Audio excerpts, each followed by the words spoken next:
කට්ටිය පොඩ්ඩක් මේක හොඳින් අහගන්න අවධානයෙන් අහගන්න මේ පුළුවන් තරම් ෂෙයා කරන්න බැදුම නැතු කොල්ලොන්ට කියන්නේ බඳින්න එපා මචං.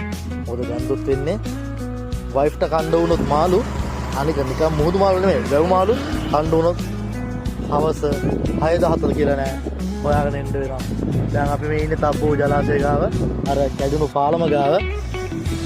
දැන් වැව් මාළු ටිකක් අල්ලන් යනකම් බලාගෙන ඉන්නේ. දැන් වැව් මාළු ටික අල්ලනවා ඊට පස්සේ පේන්නේ එන්න පේන්නේ. අල්ලන ගමන් පැයක් විතර ඉඳිකෝ එයි කියලා බලමු. පේනවනේ. කොහොම හරි ඇවිල්ලා වයිල් මාල් ටික කරගෙන යන්න වෙන තීන්දුවක් තියෙනවා. ඔව් එනවා බලමු කිලෝ එකමාරක් තියනවා කියලා කියනවා. ඒ වුණත් අපි කිලෝ එකමාරම අරගෙන ගිහලා උයන්න තමයි තියෙන්නේ. මේ දැන්. මේකේ කොච්චරද මේ වතුර තිබ්බද මාමේ? මෙතන පාර්ට වල අඩි 5ක්. අම්මා අඩි පාර්ට වල අඩි 5ක්. මේක තමයි අර කාලේ.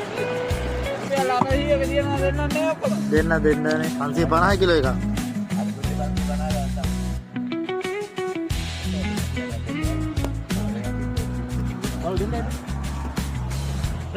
ගත්තා බලමු මේක ටුවට පස්සේ කොහොමද කියලා.